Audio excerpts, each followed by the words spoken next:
It's interesting on nights like this. Like I say stuff and then I'm almost like immediately like some lights would be great. I feel almost like immediately convicted, right? Like, so I joke about like, man, this is like our ghetto, like New Point students night, right? Like, look at all the stuff we don't have. And man, the reality is like, we should be so stinking grateful for the stuff we do have. Like, there's countries all over the world that they are so persecuted for their faith that they are forced to like hide underground for fear of being captured and sent to like a prison or to their death. So like, if the worst that we experience in America is we don't have our 2 projectors that we're used to for the night, and we don't have our band that we're used to for the night, that should not matter.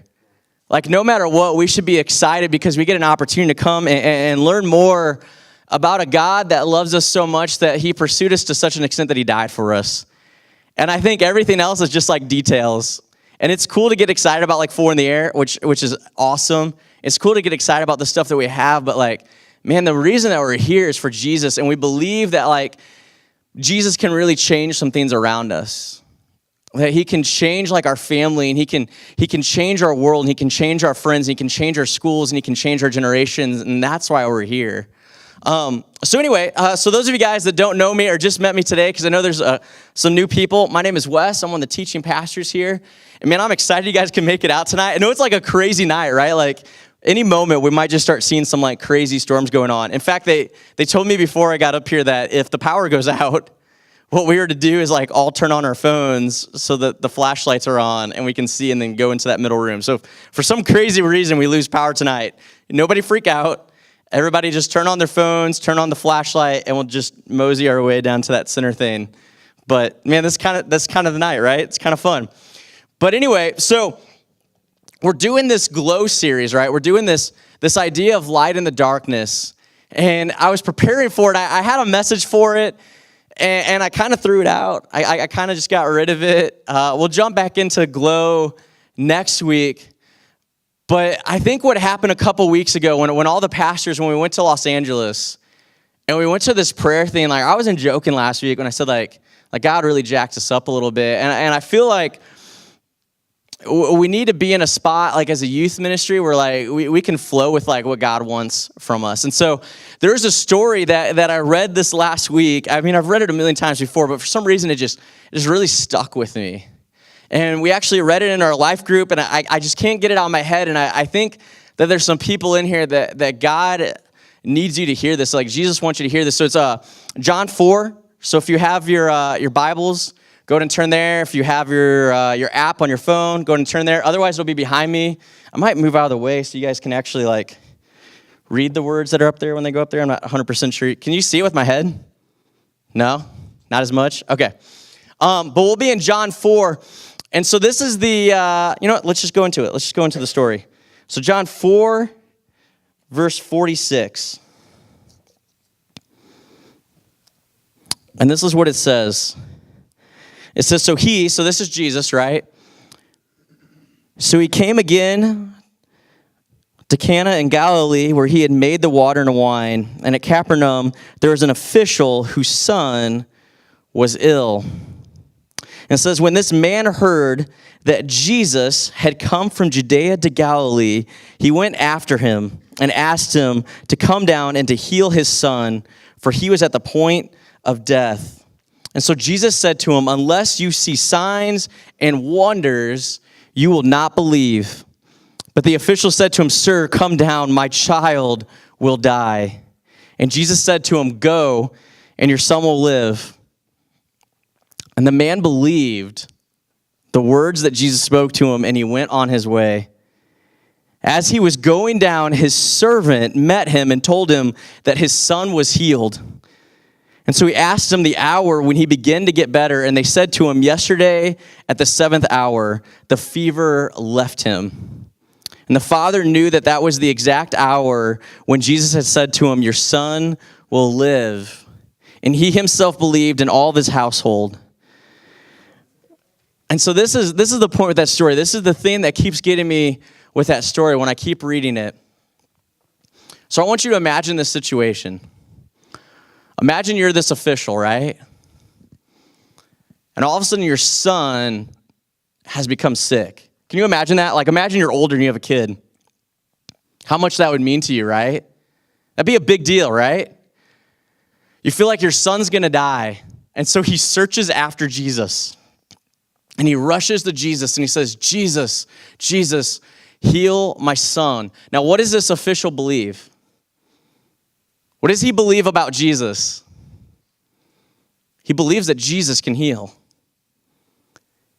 And I think this was very convicting when I read it, because I think, what do we believe? Seriously, think about it to yourself. When you hear Jesus, what do you believe about him? Do you believe that he heals? Do you believe that he does miracles? Do you believe he restores things? Do you believe even like the words to that song that we were singing, that where there's brokenness, he brings healing? That where there's fear, he brings courage? Like, do you believe that? Because I think we get in this mode, and like, I think we get in this mode in Christian America where we come every week, right? And we're excited to come. We have fun when we come. We have a fun time coming to church. We enjoy it. It's cool to come. But how much do we actually believe it?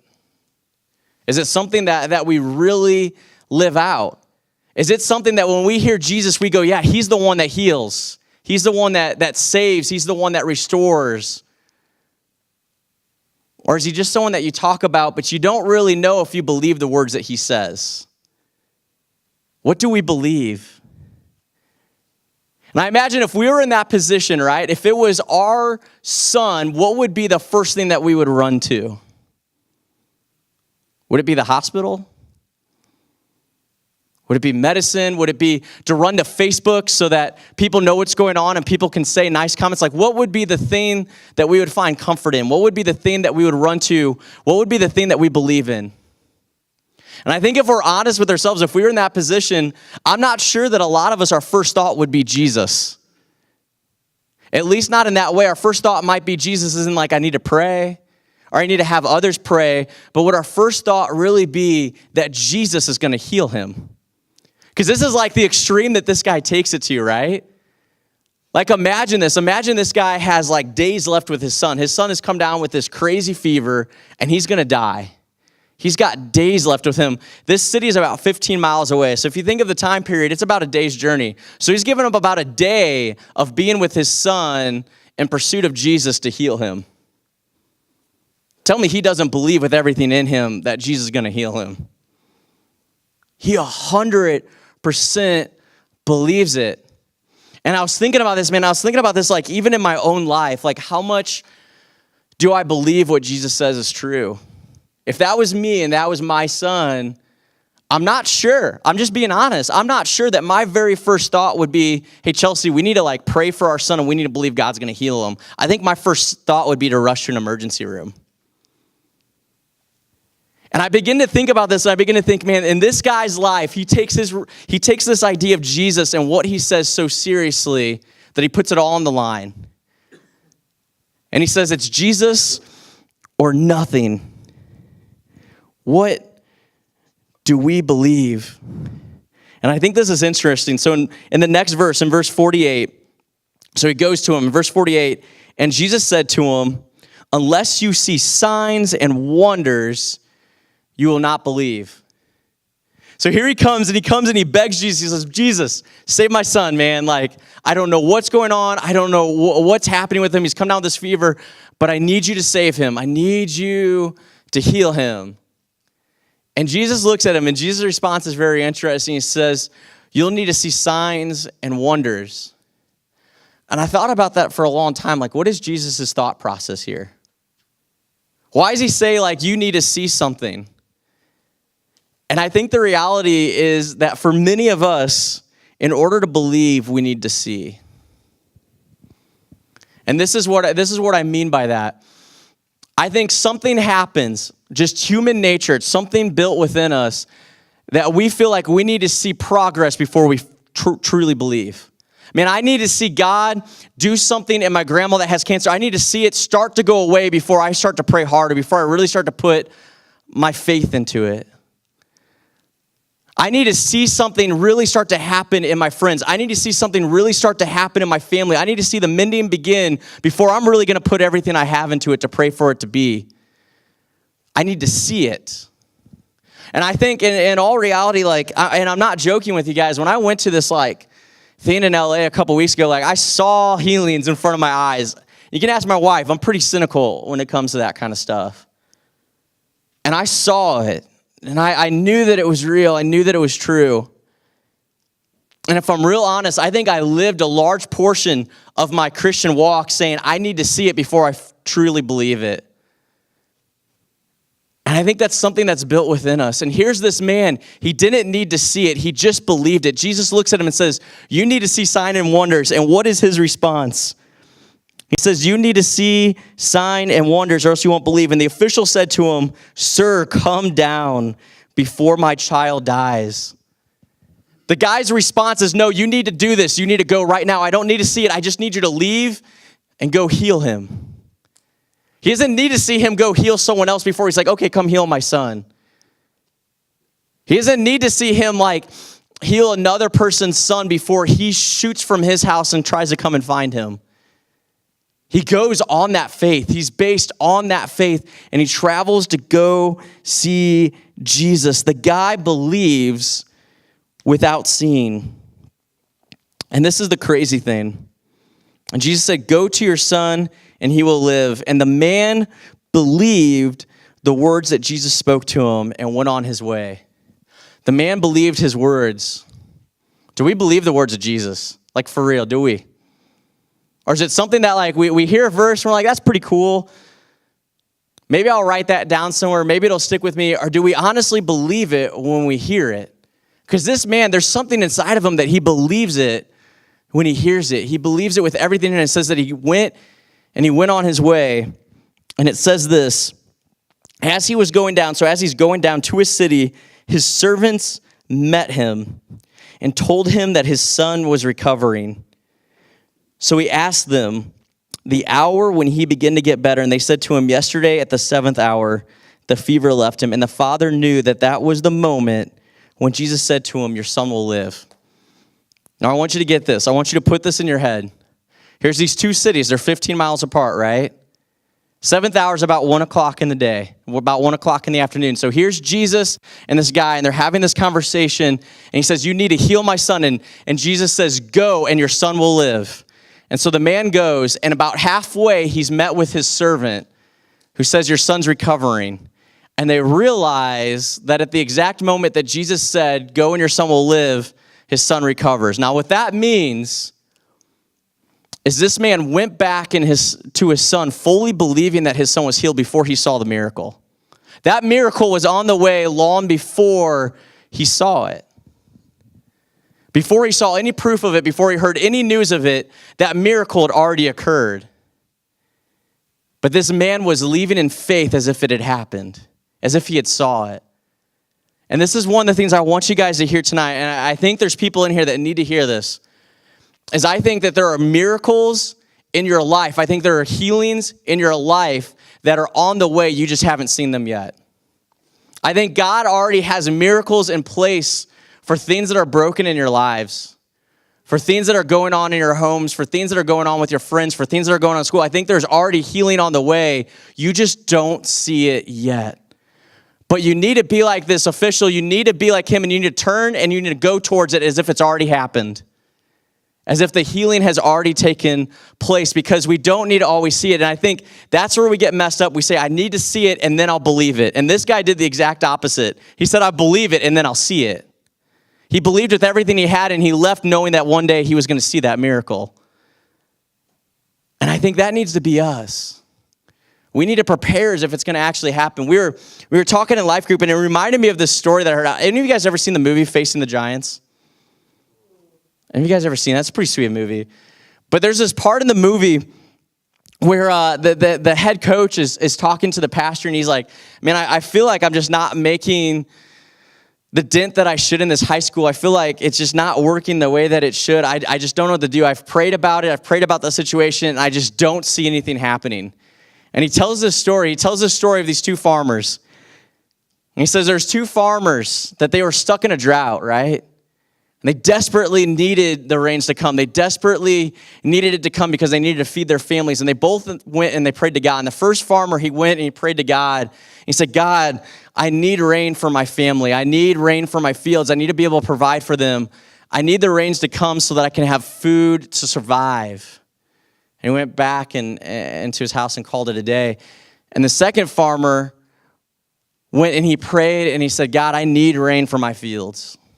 I need rain for my family. I need that to take place so that I can provide for my family. And then he went out and he prepared his fields as if the rain was coming because he believed that the rain was going to come. And I think this is what we need to be. I think we need to be a people that are preparing for God to do miracles in our lives. I think we need to be a people that are preparing for God to bring healing and restoration into our lives. We need to be a people that are preparing for it. Even if we don't see it yet, we need to prepare as if it's going to happen. That's where our mindset needs to be. And I think if we can do that, man, if we can be a youth ministry, if we can be a student ministry that really goes all out and really believes the words of God, and it's not just something that we hear on a Sunday or on a Wednesday. It's not just something that every so often we open up an app on our phone or read a page in a book and we're like, that's cool. But it's something that when we read those words, we believe them. When we hear the words of Jesus, we believe them. We believe that he can do stuff in our schools. We believe that he can do stuff in our families. We believe that he can do stuff in our lives. And man, I'm telling you, I think when that happens, I think when we really get to that point, when we begin to have like the same faith as the official, I think we'll begin to see healings come our way. Healings that we didn't see, healings that were still miles and miles out. But we'll see them come into our lives. And we'll see restoration take place. And we'll see families that have been broken be mended. And we will see relationships with friends that have been broken mended. We'll see relationships with people that we care about that have been broken mended. We'll see a generation that has been like torn apart and destroyed restored and healed. I think that's true, but we have to believe it. And so this is what we're going to do. We're going to go ahead and break up into small groups. We're going to discuss this for a little bit. We're going to come back. But I want you guys to leave with this thought of what would happen. What would happen if we honestly begin to have like the faith of this official? That we honestly begin to believe that a miracle that we haven't seen yet has already taken place, and there's already news of it coming back to us. We just haven't heard it yet. How would our lives change?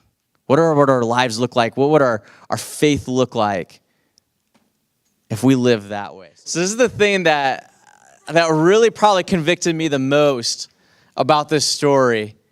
And so I want you, again, put yourself in this position, right? You are this man, you are this official whose son is about to die.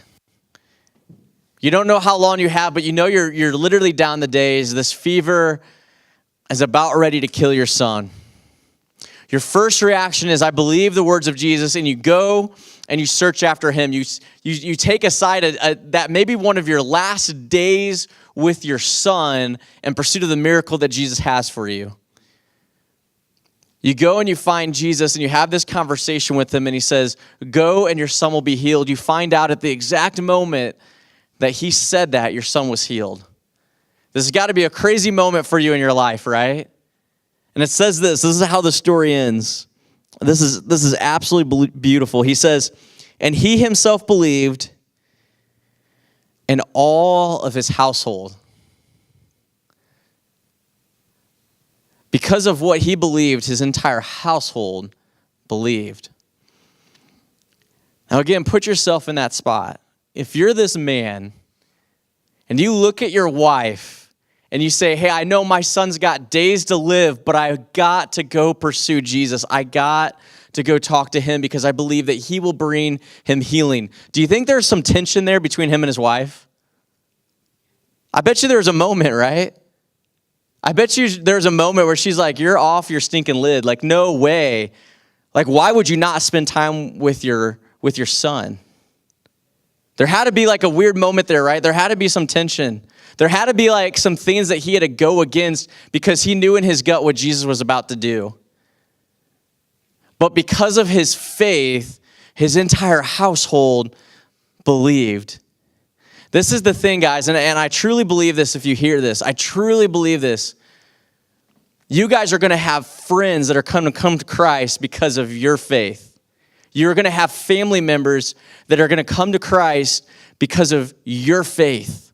There are people that you are going to meet that are going to come to Christ because of your faith. And there's going to be moments of tension. There's going to be moments that people do not believe what you believe, and as a result, there's some tension there.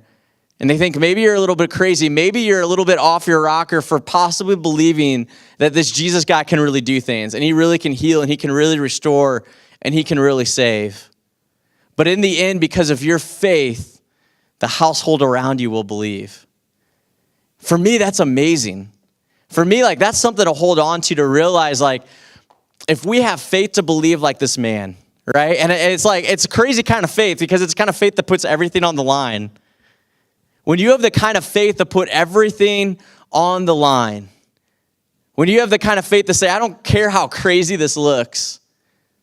I don't care like that this might cause a little bit of tension. In the end, I know Jesus is going to bring healing. And I know he's going to be restoration. I don't need to see it to believe it. I just know he's going to do it. I think when you follow through with that, there's going to be people that come to faith because of that faith that you have. There's going to be people that come to know Christ because you have that kind of faith. And so I encourage you, like, as we get ready to leave, you get ready to go back to school, you get ready to go back into your home life, you get ready to go and hang out with your friends, display that kind of faith, man. Display the kind of faith that says, no matter what, I believe the words of Jesus. I believe them without a doubt. I don't need to see it, but I believe it. I believe that there's miracles on the way. And if like someone doesn't agree with you and someone comes against you, have this mindset that when that miracle does come, man, I believe that you are going to believe as a result. I believe that you and my household are going to come to faith as a result of it, because then you're going to see it. So let's be that people. Man, I love you guys. Have a great night.